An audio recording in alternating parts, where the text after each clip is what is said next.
Bulking and cutting, or bulking and reducing, intentionally gaining weight while using weight training to gain muscle, then entering a fat loss phase. I gotta be honest, this is a minefield for most people. I've been back and forth about whether to even talk about this, and when my producer and co-conspirator, Annabelle, mentioned this topic, I was kind of hesitant.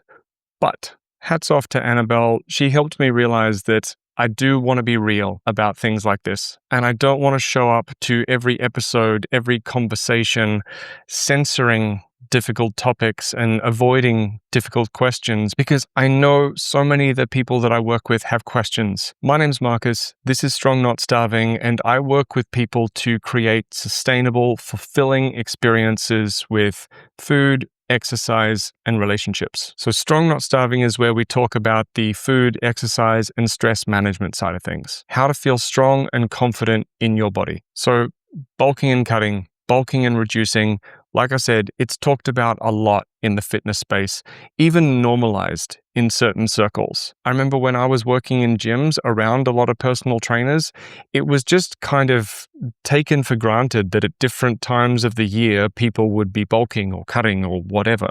It was part of the furniture. And it can be a normal part of some people's process and some people's journeys. But for other people, it's a total minefield. So let's get into today's conversation. But before we do, remember, this is not a substitute for medical advice. And please practice discretion when deciding whether or not this episode is the episode that you need today. Recently, you and I have been talking about muscle building. And I told you that what I do is cutting and bulking. And I distinctly remember how you reacted to that. Because as we all know, if you are a long-time listener, Marcus doesn't really subscribe to the idea of bulking and cutting, specifically because of what that entails. So first of all, before we get into this question, I would like to know, what is basically the thought pattern behind your reaction? When I tell you, hey, Marcus, I am doing cutting and bulking, where does that sit with you? Cool. So the first thing I need to clarify is that everything that I say in this episode, the rules change the moment someone starts using performance-enhancing drugs. They don't change, like, completely, but this topic is often messed up because of the opinions and experience of people who are using performance-enhancing drugs. And that's all valid, but we have to keep that in perspective. So I'm talking about people who are training without performance-enhancing drugs. Because the whole thing of like cutting and bulking and everything like that, it comes from elite sports. Like it comes from elite bodybuilding, it comes from combat sports, all that kind of thing. And then it has kind of made its way into the general population fitness language through the commercial fitness space. And my initial thoughts on it are pretty much like, it's an advanced skill. Like it's something that people in the general population just it's not going to serve them. It's like someone who's just gotten their learner's permit with their driver's license going, I'm going to buy a Ferrari. And it's like, okay, well, best case scenario, it's kind of a waste of time. Worst case scenario, they get hurt. And that is the problem with cutting and bulking. And I can expand on that. Like any tool, it has its place and it has its purpose, but a lot of people are misusing it. And one of the reasons it's so popular is because people selling fitness programs and diet programs have figured out that it's a very, very marketable thing. I'm actually super excited to talk to you today on this topic because I hate it. I hate cutting and bulking. But like you said, it made its way into the general population. And when I first started thinking about the idea of gaining muscle and started really getting serious about it, this was the only way that I knew how to approach it, even. So just to give you a context, I started exercising basically, I would assume as most people do, for the purpose of losing weight. And then not through exercise, but before, I was also struggling with an eating disorder. And then as I started recovering from an eating disorder, I started challenging really the idea of losing weight, and I started looking into becoming stronger. And that's where building muscles came into the picture. Now, when I first got introduced to the idea of bulking and cutting, especially as being in recovery, I was terrified by these ideas. Mm. Bulking because I knew that I'm gonna gain fat. Of course, if we're eating above our calorie maintenance, we're gonna be gaining fat alongside muscles. And I had to really challenge that idea and challenge my beliefs around that. And, I will come out and say it that I had like fat phobia. And I really challenged myself when it came to that, especially with how my weight doesn't determine my worth. And then when it came to the cutting period, that was way harder for me to challenge because it went into the realm of, restriction again, counting calories, making sure that I am not going above a certain limit, and so on and so on. And that was very hard. But I also, again, worked on myself and worked on my beliefs around that. And what does that actually mean? But the whole process, thinking about that I need to do this all the time, that I'm going to be sort of in yo-yo dieting for the rest of my life, because I do want to keep getting stronger and I do want to keep building muscle. And yeah, because I genuinely enjoy it. It's not like I go to the gym and I'm like, I actually really enjoy it. And it became a hobby. But the idea of going through these phases, kind of like yo-yo dieting for the rest of my life, just completely is not something that I want to do. And so when we were talking about this and you were telling me that there's a different approach, and I just also remember the look in your eye of like you're missing out on something, and I really want to know what you do and how would you approach this, especially for a person who also likes the idea of being stronger, maybe also challenging some ideas around whether it's an eating disorder or diet restriction, but also wanting actually to be healthy, but not wanting to do it in such an extreme way. So yeah, I'm curious, how do you do it? What is your recommended approach? First of all, you're not alone in your experience. The cutting and bulking message is something that so many of us are given all throughout my teenage years and my 20s. That's the philosophy that I was told as well. I would be sold cutting diets, and then I would get sick of those and inevitably tell myself, oh, I'm going through a bulking phase. But what that really was just me getting sick of the diet and trying to justify it to myself and needing a break from that. And then kind of overcorrecting in the other direction and, you know, objectively like eating way too much.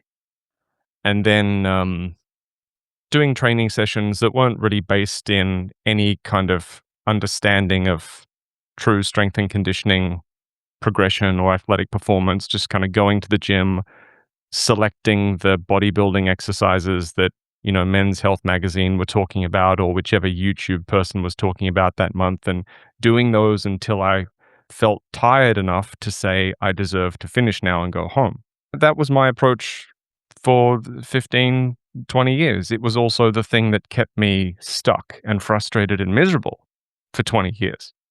Hmm.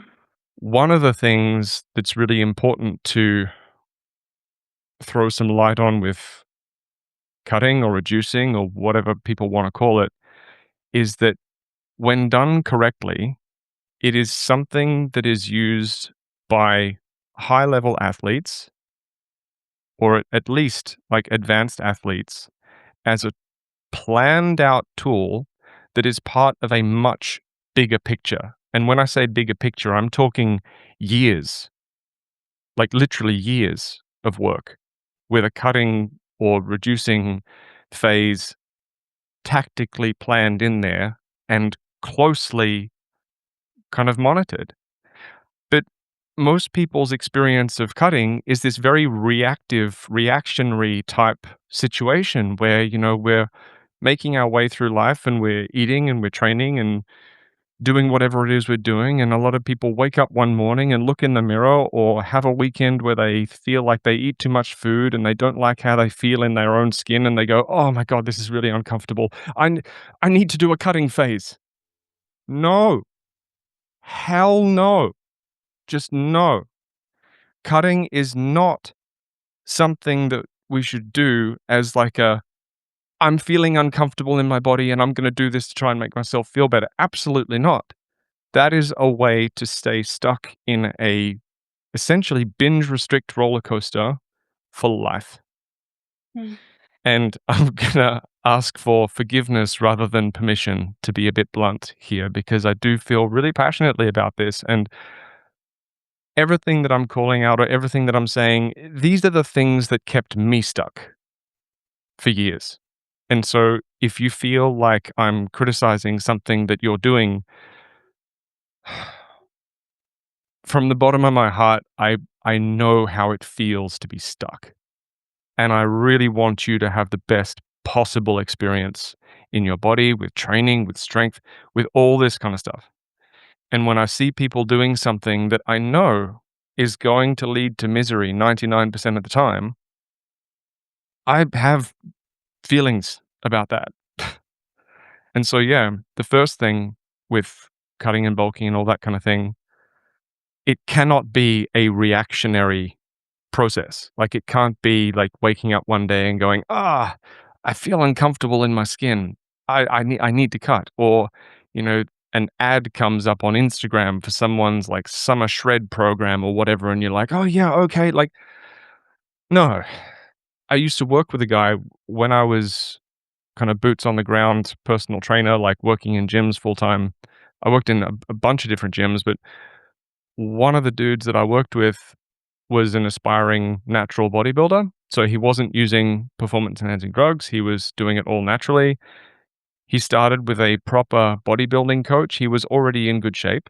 But these guys spent like 3 years just focusing on building strength and building muscle before the concept of getting lean even entered the chat. And I know that some people might get concerned when I say that. It's like, oh, does that mean I'm just getting fat for like 3 years? No, no, because everyone's perception of bulking is up the fucking creek as well. Because bulking is often a reactionary thing. Our perception of bulking is warped by professional bodybuilding. You know, when people are using performance enhancing drugs, with that pharmaceutical assistance, they have the capacity to put on muscle a lot faster than someone who's not using performance enhancing drugs. So when they eat this super high volume of extra calories, you know, to some degree that's being used a little bit. And then again, their experience of cutting is influenced by their use of performance enhancing drugs. But for a lot of people, when they try to do this whole bulking thing, they're not realizing that their body actually doesn't have the capacity without pharmaceutical assistance to grow muscle at a rate that would keep up with the volume of food that they're eating. I don't even like the word bulking because it implies like I'm just going to put on as much mass as possible. It needs to be a more mindful process. I'm going to hand it back to you before I just deliver a TED talk right now. So, yeah, as I'm saying this, what's coming up for you? First of all, I appreciate what you said in the beginning, and I'm definitely here to be challenged. I mean, I really would like to learn a different way to go about this. That being said, I am trying as much as possible to be mindful about this. So when it comes to bulking, it's not like I am eating whatever I find in the fridge. Cool. I am actually, like, I know my calorie maintenance number, and I'm eating, I would say, like 100, 200 calories above that. It's not like thousands. And the same when it comes to reduction. So it's not like that I am, completely starving myself. And also, actually, I am grateful for these 2 phases because they allowed me to learn so much about how to do this properly. And like you said, not have it be a reactive thing. That being said, coming from a history of eating disorder for 15 years, it doesn't come without its challenges. Mm. Hence why I don't want to do this forever. I do believe that I will be better at this in the future.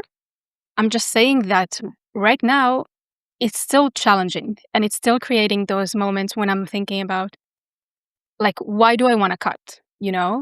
Is it so I can look a certain way? Why do I want to look a certain way? I don't want to subscribe to what society deems attractive. I don't think myself that that's attractive to be skinny for the sake of being skinny.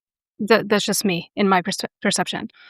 It's really about being stronger, but being strong and getting stronger doesn't come, like I said, without its challenges, without all these things around it in terms of like body image and body composition and all these things. When it comes to going to the gym, I do follow a program and I do track repetitions, the weights that I'm lifting and so on. I do love that a lot, like just seeing the numbers going up and like, oh, wow, even though I don't feel strong, I am actually stronger than last week. Well done. It's pretty cool. Yeah. And so again, I am grateful for these phases because they taught me so much. Also, like in reduction, what to eat in order to feel full. So as opposed to, like you said, like reacting, oh my God, like I'm so hungry, I need something with sugar, I need whatever. Like, no, I know that eating something with sugar will not help me stay full for like, and not support me for the rest of the day in terms of energy and focus and so on. And so it did teach me a lot about how to do this properly. But like I said, I am curious about, what do you do? Like if I would ask you, hey, Marcus, I am currently recovering from an eating disorder. I would like to get stronger. I don't want to go into a reduction bulking phases. What would you recommend for me to do? First of all, you're doing really well in asking yourself that question, like, why do I want to do a cut? Like, why do I want to do a reduction? Really coming to terms with, like, why? Like, why am I doing this? I'd love to circle back to that if that's okay, like later. We can get into it right now if you want. Well, yeah, like I can answer the question like what do I actually do and what do I advise, but tell me about what it is you like why it is you want to cut. Part of the reasons why my eating disorder persisted for 15 years is because I was terribly afraid of being fat. And I don't even know, like, to be honest with you, I don't even know what fat means to me. Like, how would I look like even? It was just going on a scale, seeing a number, reacting to that number for whatever reason. And this is something like, upon a lot of reflection, and I mean like a lot, I journal a lot and I like to go into why I'm thinking the way I'm thinking and like understanding patterns of thinking as well. And I ask myself, like, why am I afraid of being fat? And then I realized that I associated with being abandoned. And I was like, that really hit me hard, to be honest with you. I remember how emotional, like the thought of myself like being abandoned and the fear of that. And I'm like, wow, I could like see myself as a little kid and I just wanted to give myself a hug. And I asked myself, like, is that true?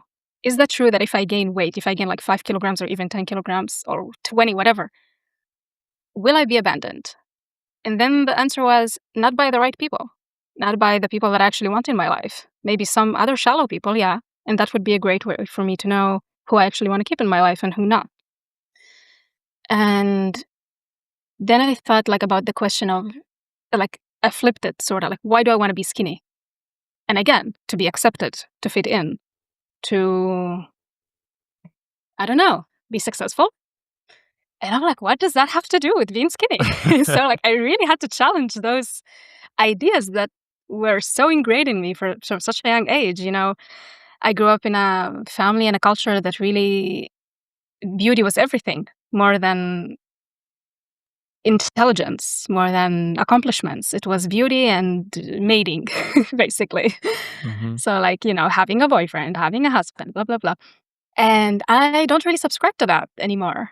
Maybe back then I did, but like when I checked in with like current day Annabelle, I'm like, I don't really give a shit about that stuff. Like if I'm with my partner and my partner abandons me because I'm gaining weight, cool, like bye, because I wouldn't treat him the same way, So why should I accept if he treats me that way? Also like getting in touch with my current day values. Like what do I actually value in life? What do I actually value in people? Who do I think of as successful? When I think like successful, what does that look like? And it has nothing to do with weight. Nothing. that was like a really, again, a journey that, like, this inner journey that took a long time. It's not like one day I sat down and also, like, realized these things. Even after realizing them, it wasn't like, "Cool, like, the hell with everything. I'm gonna Yeah. eat everything in the house." It was still hard, to challenge it, and still is today, and I still, like, need to go back to what are my values, and when I look in the mirror and, like, those days when I don't feel that great about myself, I'm like, "What does that mean?" Doesn't mean anything. Will I still, like, have a great day? If I choose to, yeah. But if I let this be my only focus, I am gonna be miserable, and I will wanna probably change everything about myself. So I put my focus elsewhere on stuff that actually make me happy, and being strong is one of them. Well played. Really well done. That's incredible work. Really incredible work. Hard work. I love everything about what you just said, and you're doing an exceptional job. Like, you don't need me to tell you, like, you know it. Like, you're doing well. In my own process, like, coming out of an eating disorder, I did reach a phase where I was starting to not feel good physically from the food choices that I was making. I went through that period of time where I was very chill about the foods that I was eating. I kept my emphasis on regular meals, and I was shooting for moderation, like, okay, regular meals at regular times, normal size meals. My goal is to get from one meal to the next without being super hungry or overfull. And, that's not a perfect process. There needs to be room for, this way or that way, and allowing different foods to make their way into my diet again as part of balanced meals. And, you know, after a while, I was starting to feel genuinely a bit more chill around foods. Like, I could include a chocolate bar with lunch or something like that without feeling much of anything about it, because I knew that, well, I'm going to have another opportunity to have something like this in a few hours if I want to. If I want to, I can. If I don't want to, I don't have to. It's not a big deal. But at the same time, throughout the process of making my way out of an eating disorder, I did try to lose weight a couple of times. I was like, I wonder if I can lose weight yet. I wonder if I can cut yet. I wonder if I can whatever. And a few times when I tried to do that, I was immediately hit with this intense anxiety. I remember I downloaded my Fitness Pal once. And the moment I started logging stuff, I was just hit with this, like, oh, like this kind of, I was immediately on edge. I was immediately tense. I was immediately kind of playing the game of the food accountant. Like, what can I save here? What can I do there? What can I swap for this? What? And it was, I was self aware enough about the process at that point to be like, all right, no, like, this is not cool. And then I was watching Deadpool and Wolverine, of all things. And part of me was so pissed off that Hugh Jackman was showing up again as Wolverine in every single interview talking about how jacked he was and what he was doing and everything like that. Part of me was, for lack of a better way to put it, like, triggered by that. Like, oh, he's always talking about this, and sure, he's an actor and he has people helping him and he can train whatever he wants and he has a personal chef and I was getting really bitter about it. Or part of me was. And then another part of me was like, wait, dude, chill out. Like, what is it about this guy that allows him to do these things without taking it to a really dark place? And the other part of my mind went, oh, it's called his privilege and he can this and if he can that. And I'm like, why don't I shut up? Wait, if it's not that, what is it? And I remember sitting in the cinema actually during the previews before the film having this realization. I was like, oh my God, I got it. The thing that makes Hugh Jackman different and the thing that allows him to not take it to a dark place is he's not training and eating the way he eats because he has a fundamental belief that he's not good enough and that he needs to look that way in order to be worth something as a person. He was training and eating that way in his 50s to play Wolverine again because he was curious about what he could achieve.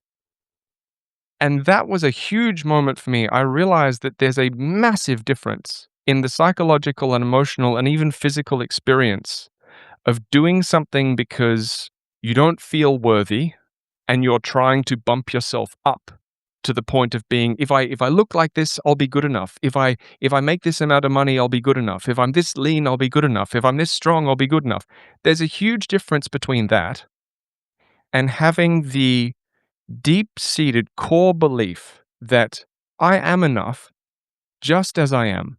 And I wonder what I might be capable of if I really explored what it was to get good at this, to get good at all these skills, to be able to take care of myself properly while I'm doing this, and to not do it through the lens of hating myself. I wonder what I can do. Isn't that exciting? That changed the game for me. Overnight, almost. That realization. But the thing is, that is not just a switch we can flip in our own minds until we have proved to ourselves, with food, for example, that it's really not a big deal.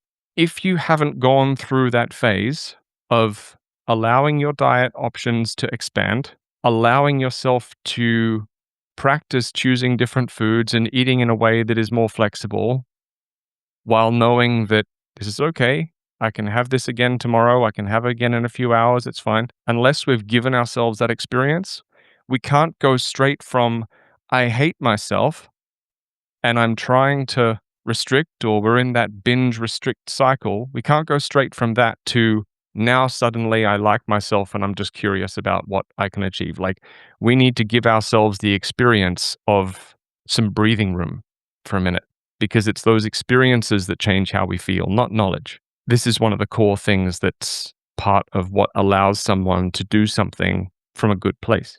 And I can get into what I actually do in training and all that kind of stuff, but that's all the sciencey stuff. Like, the same action performed by two people with different feelings and different intentions and different beliefs will produce different outcomes. And we need to come correct understanding that. That's why, like, I haven't spoken about how I feel about cutting and bulking or what I think about it in any kind of short form content anywhere, because there is 100% going to be some dude showing up in the comments who feels really passionately because of his experience, professional or personal, with cutting and bulking, and is like, oh, you're fucking wrong, and this, blah, blah, blah, blah, blah. Like, I don't give a fuck, mate. Like, go away. He may have had a good experience with it because he's coming from it from a different place. Or he's just so deep down the hole of hating himself, he hasn't realized it.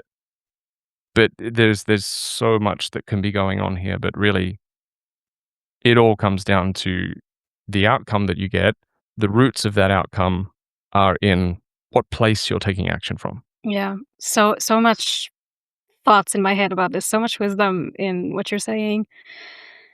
First of all, I want to address something that you said in the beginning about not being good enough. And man, this is also part of the reason why I asked myself, like, why the hell do you want to be skinny? Because good enough will always change. Yeah. Because it's based on marketing and what people are trying to sell you. This is why good enough even exists. Like, what the hell is that?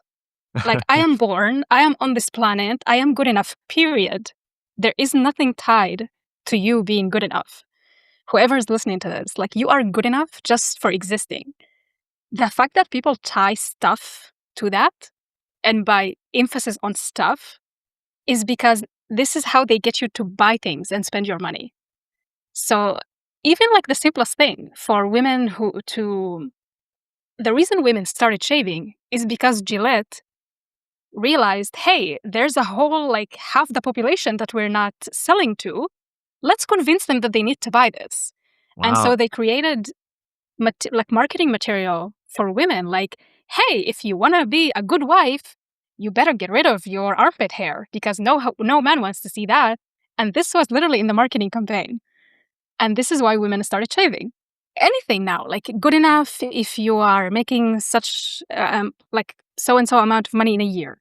If you have this bag, if you have this car, if you have these lips, if you have this hair. And the moment everybody has that, which is, if you look outside, you see that almost everybody is looking the same. nowadays. In a couple of years, this will change because now they want you to buy something else. Like, okay, cool. Everybody spent their money on this. They look like that. Cool. Now let's have them buy something else. And I'm like, to what end? You know, I'm going to be honest. At one point, I did like think to myself, like about Botox or facelifting or like fillers. And I'm like, no, because there will not be any end to this. That, and I do want to stay close to nature as much as possible. And that is just like, there's nothing natural about that. But I was thinking as well, like for the moment that I entertain it, I'm like, okay, cool. If I do this, where will be the line? And I realized there will never be a line. If I do something, I'm going to be doing all the things. So not even going to go there. And what you said about intention is so freaking... intention is like really everything. If you like start talking about certain topics, as not even if, like when you start talking about certain topics, people will be commenting about this. People will be trying to tell you what they think and why you're wrong and so on, because they need to believe for themselves that what they're saying is true. And by them saying that you're wrong, they validate to themselves that they're like what they're believing is true. And so there is no winning there, really. And the only thing you can do is just speak your truth and stand behind it 100%. Because, yeah, like this is such a triggered topic, I would say. There's so much that goes on here, and wanting to change. And what you said as well about the wanting to change from hating yourself, that never really works. Because by hating yourself, you're not going to be doing good by yourself. You're going to be in this mindset of, and I'm saying this from experience, you're going to be in the mindset of, I'm a piece of shit, I am worthless, I am this, I am that, and I need to change. And everything that you're going to be doing is going to be for the purpose of not being that person.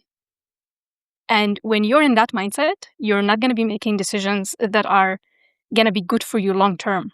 It's going to be about relieving a pain or a struggle that you're having at this moment. It's not going to be about me in 10 years or how what I'm doing right now is going to be supporting me in the future. It's going to be about getting rid of this person. And so I hope that people understand that you cannot have sustainable, positive change from self-hate. You gotta find a way to want to do good by yourself. Even if it's like tiny, even if you don't believe it. But repeating it to yourself will really go a long way, because every single belief that we have about ourselves, every single thought or like way of speaking to ourselves, this comes from years of conditioning, years of somebody telling you, you are this, you are that, you need to change this, you need to change that, you need to become this, and you are not that. And you are not that, and you're not going to be accepted, and I don't like you. This is going to be internalized. Like you hear it enough, it will get internalized. And in order to change that, you need to start repeating to yourself a different story. Literally take what you're thinking and flip it to a positive note and just repeat that to yourself over and over again, even if you don't believe it in the beginning. Because this is how this change will happen. Like at one point you will start believing it. But I know it's hard. I know it's hard to do, but it's really like the only way. There is so much that I would love to unpack with you around that and ask you around that. And we're going to need to do more episodes. Oh. So yeah, that we definitely will, because that experience of, conditioning, we've all learnt these things from somewhere. Like no one is born thinking that they're terrible. I mean, some people might argue the case of, generational trauma and everything like that, and that, epigenetics and whatever. Like I can't confirm or deny that that's the case. Like I'm not here to make that argument, but like when someone comes to me and tells me something that they believe about themselves or that they think about themselves that is deeply upsetting, one of the things that I tell everybody is like, you didn't make that up for fun. You didn't wake up one morning as a child and go, you know what? I'd like to believe that I'm a piece of shit. Or I'd like to believe that I'm not safe, that I'm not accepted unless my body looks a certain way. I'm like, you didn't just wake up one day start playing with Legos and go, oh, you know what would be a fun thing to believe? Like, hell no. Like, that Mm. came from somewhere. Especially people who say, but I had a good childhood. Like, that might be true. That might be true. It doesn't take the presence of like abuse and capital T trauma for the younger versions of ourselves to come up with some pretty unfortunate misunderstandings about self-worth and ourselves and the world and our place in the world.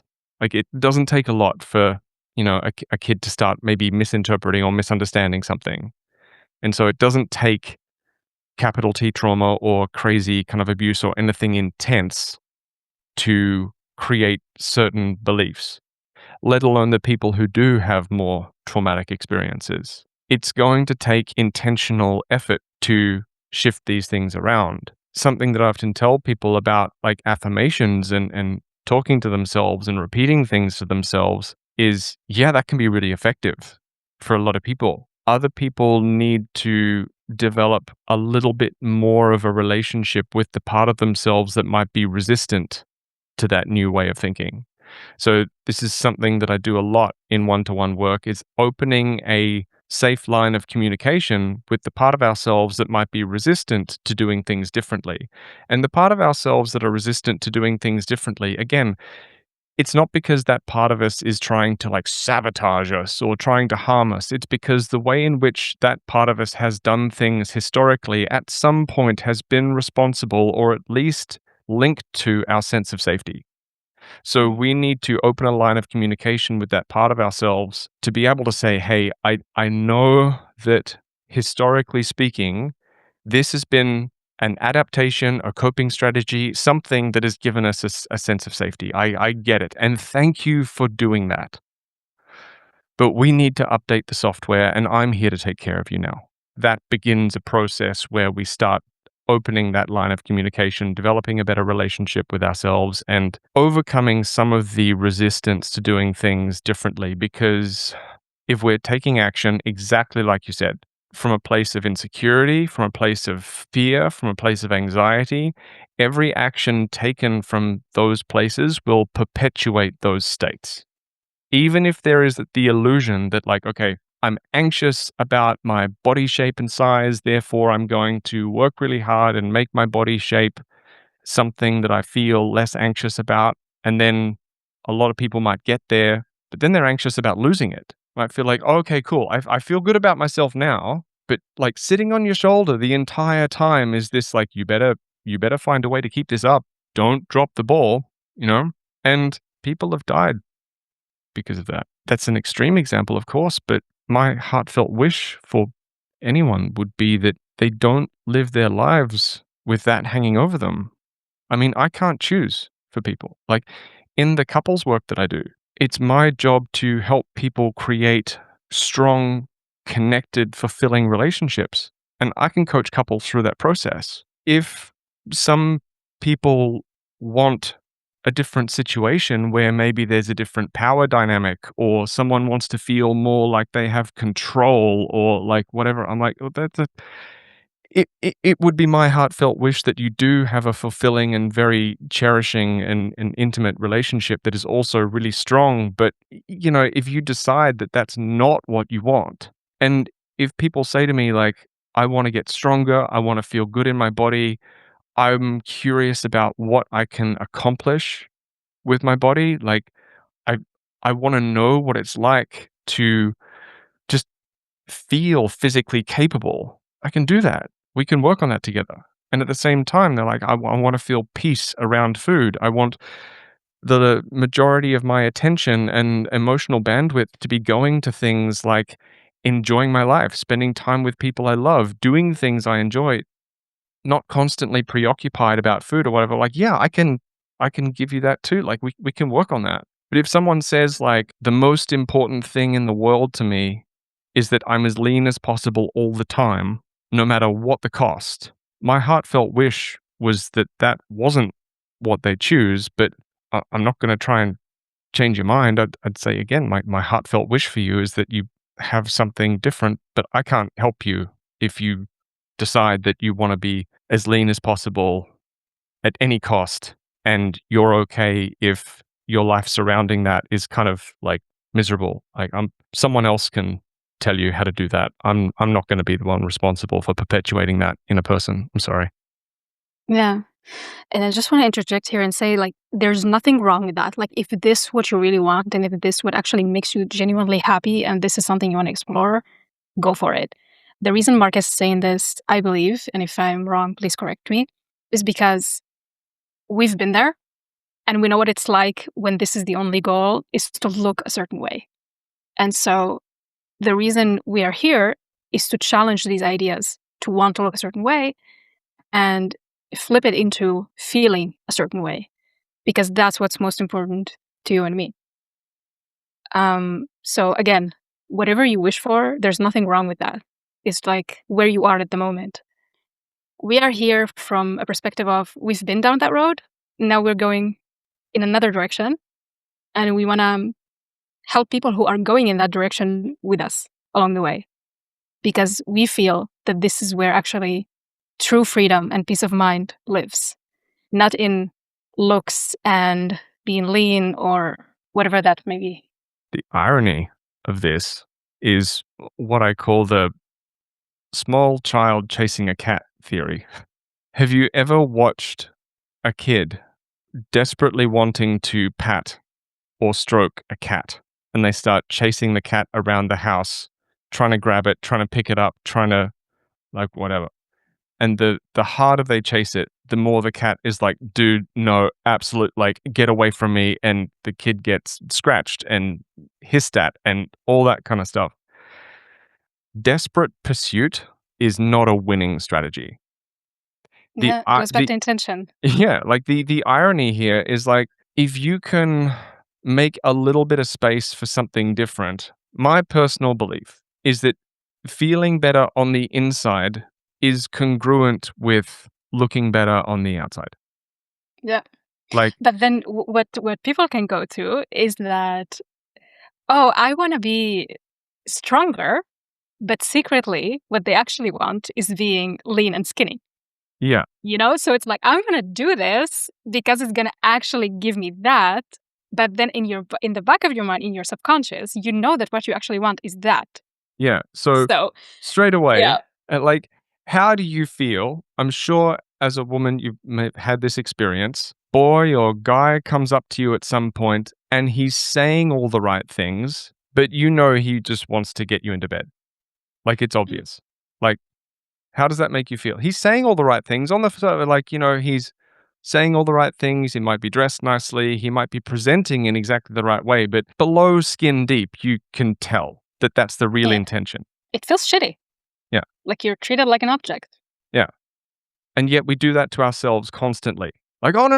Like, I'm doing this because of wellness. I don't want to be strength. I want to get strong or whatever. When just below the surface, there's, yeah, I'm going to get lean and I'm going to feel so good about myself. Like, it's like, don't, like, self awareness is really important here. So Yeah. important.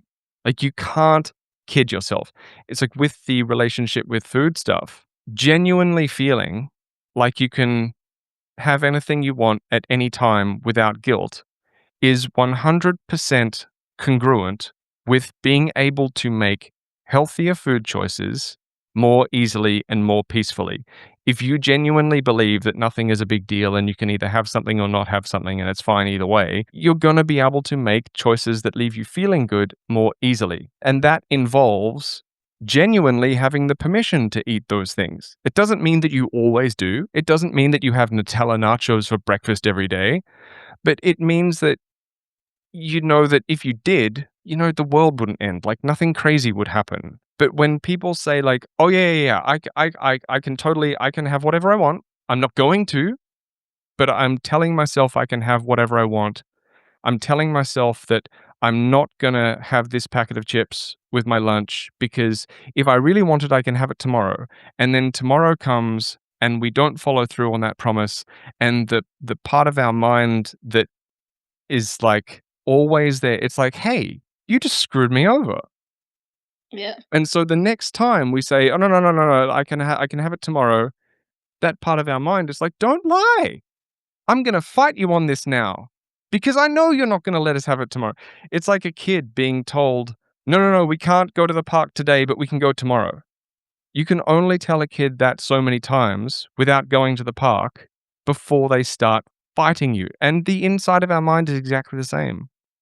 Again, in a lot of the relationship work that I do, we call that part of ourselves like the adaptive child, the part of ourselves that is invested in doing things a certain way, the part of ourselves that is very feeling oriented. And the craziest thing I've noticed, it makes total sense in hindsight, but the further I get through relationship coaching work, the better I get as a nutrition and strength and conditioning coach, because we're able to address this part of ourselves that might be actually resistant to doing things differently, rather than saying, this week you didn't manage to do any of the things that we talked about in our session last week. Try again, I guess. Like, fuck that. That's what most of the wellness industry and wellness coaching kind of does. Maybe not quite that extreme, but that's the, the part of ourselves that might be resistant or the part of ourselves that might be scared is never addressed. And so awareness is so important, and you can't lie to yourself. Yeah, I have a feeling that by tuning into this podcast, you're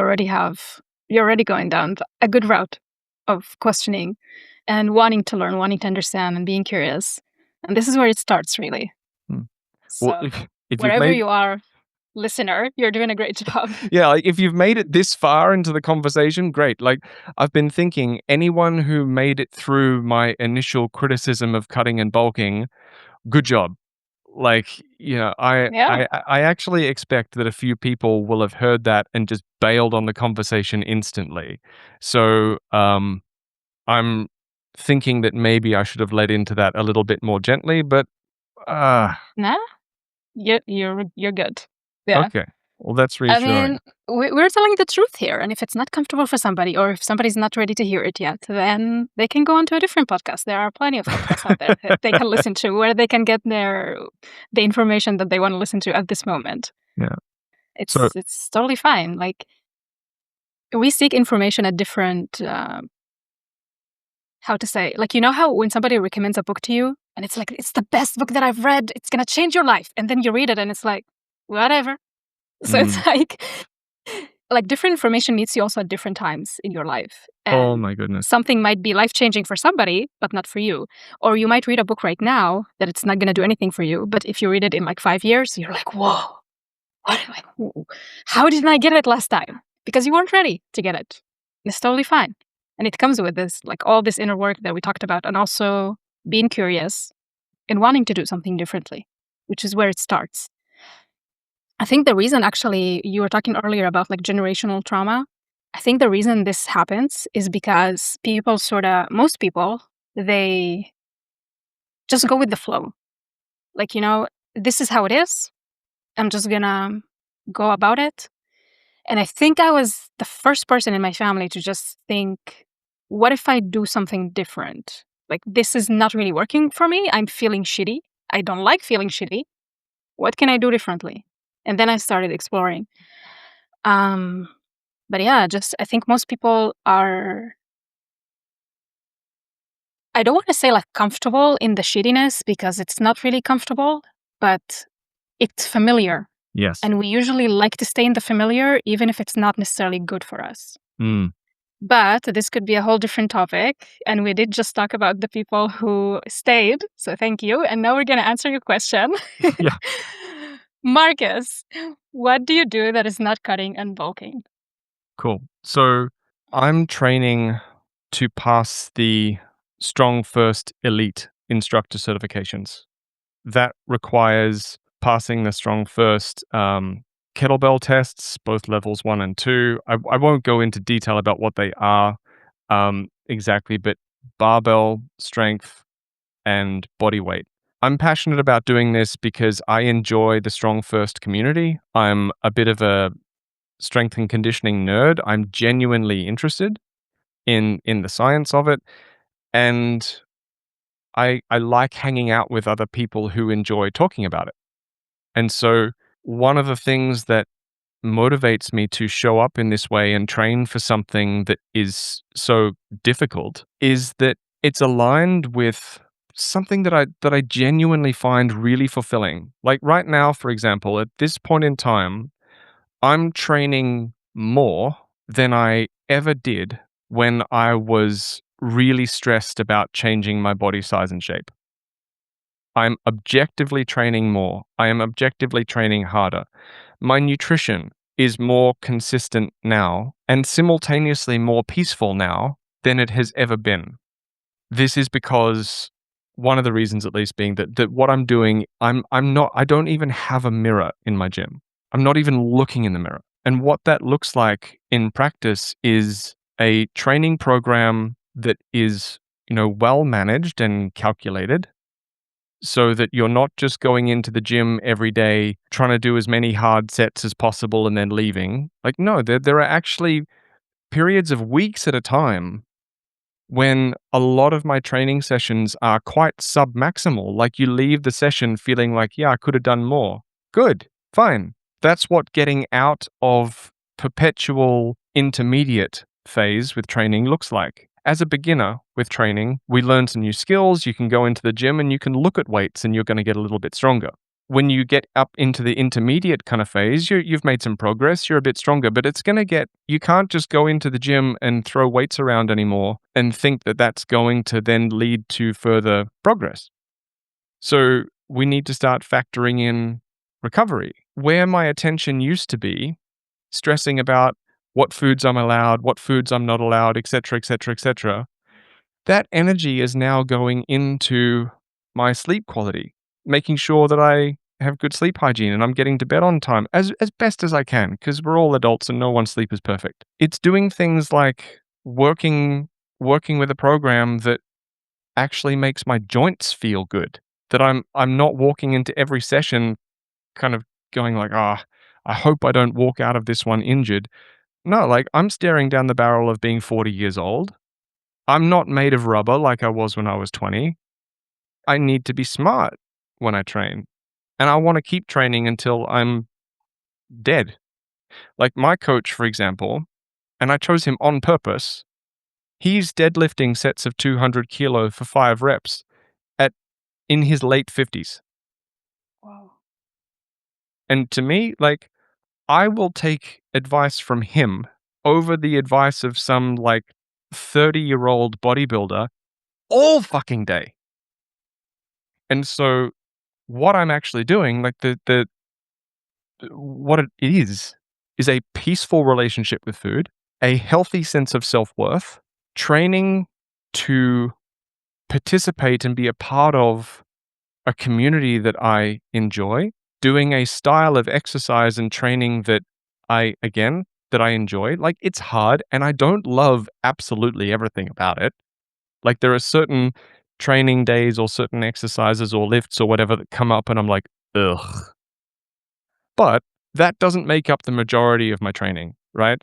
There's a few lifts and a few things that I have to do that I'm like, not a huge fan of this, but it doesn't make up the lion's share of what I do. And it does actually add to my competence with the things that I really, really love. So training like an athlete rather than someone who's just walking into the gym and doing a bit of this and a bit of that until they get tired, that's important. Mm. Understanding that you can't just be going in every day, every week, month after month, and training as hard as possible. Your body needs periods of intensity, then periods of lower intensity.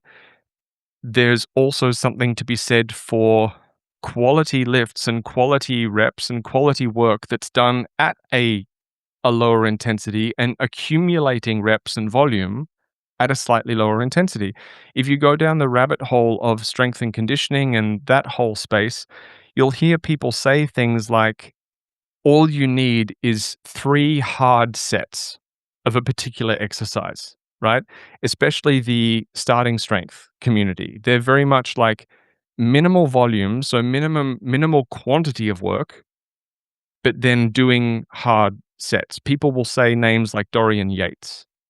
And Jeff Cavalier from Athlete X has a little bit of this going on as well, when he'll say like minimum volume, so keep the time manageable. And I get it. Like it makes sense. Like, it's not like this is wrong. It's important to take all things into account.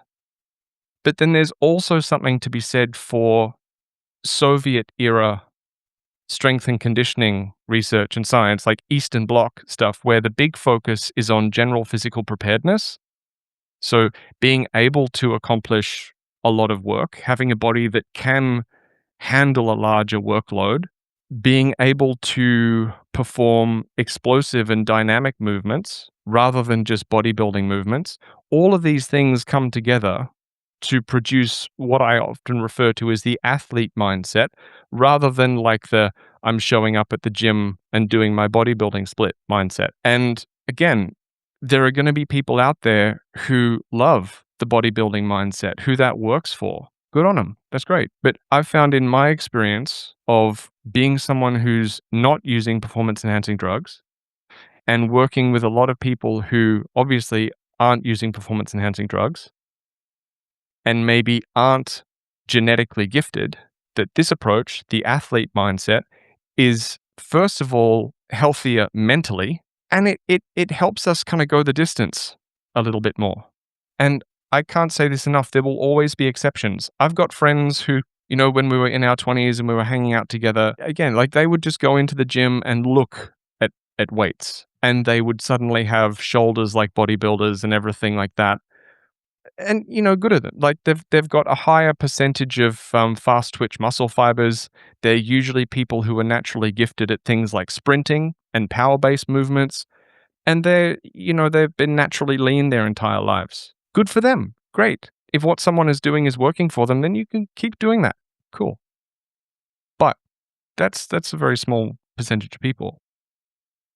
I advocate a peaceful relationship with food that allows us the mental bandwidth to pay attention to some things like protein and fiber intake without taking that to an obsessive or weird place, still being free to live your life, showing up to training sessions that you understand why it's structured that way, and there's a system of progression, and there's a process of recovery factored in. The emphasis is on good sleep, fulfilling relationships, and actually having a life so that you can go the distance. And the thing about cutting, say you tell a bricklayer you want them to build you a house, right? You give them clear instructions about what you want your house to look like. You give them bricks and you tell them, make sure you get a good sleep every night.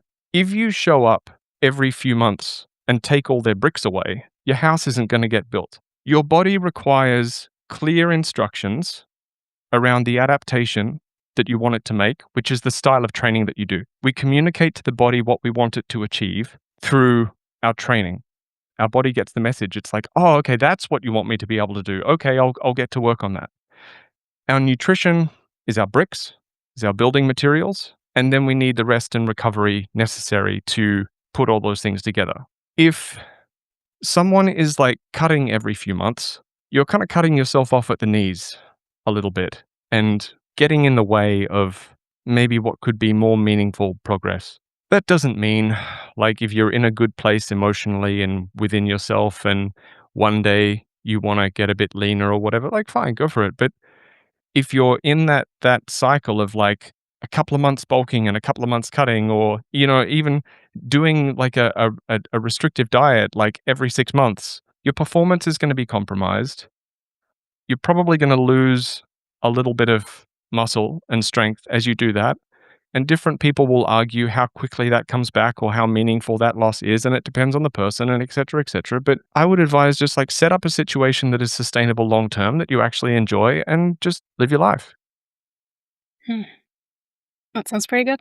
One of the things that I hate the most about cutting is, first of all, what you said earlier about allowing yourself to eat all the foods, knowing that you're actually going to do it, not just telling yourself that you're going to do it. I cannot do that when I'm cutting because there's limited amount of calories that I need to hit every day. And it's like, but what if I eat this?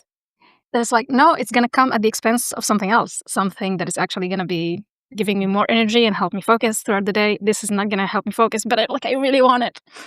So yeah, it's always like this back and forth. And the thing that I really hate the most is that I'm not seeing any progress in the gym when I'm cutting. It's basically just trying to maintain There you whatever go. I I could do during the bulk and Mm-hmm. sometimes even losing a little bit Mm-hmm. of repetitions or like lowering the weight. And it sucks. Mm. Again, this is why I just don't want to do this forever. Like, I Mm. don't want to go through these cycles of ups and downs, and I progressed and now I'm stagnant or even losing progress and then back to progress again. Yeah, it's not really sustainable or enjoyable. I'm really curious though, and maybe this will be another episode. In order to build muscle, like you said, you need bricks, you need nutrition, you need to eat. That does come with fat. Let's like make it as simple as possible for people also to understand. Essentially, a bulking period, again, not talking about eating way above what you need to eat in a day, but like maybe 100 calories, 200 calories more. Eventually, you're going to be gaining fat. And I'm going to be honest. That's the part that I'm afraid of because while, again, I'm challenging the idea of gaining weight and gaining fat, but there is a limit that I don't want to reach, especially if it impacts my mobility or also what I find personally to be the best look for myself. I don't want to reach that. And so the idea of like, this feels good, I'm going to be doing this forever, but I'm also afraid of what this will come with. So I'd be really happy to know your thoughts on this. This is where our goals in terms of our performance kind of come into play. For example, if your goal is to get strong enough to fight a bear, if you want to be out there flipping cars, then, look at powerlifters. They get as big as possible, right? Whether that muscle gain and just body mass gain.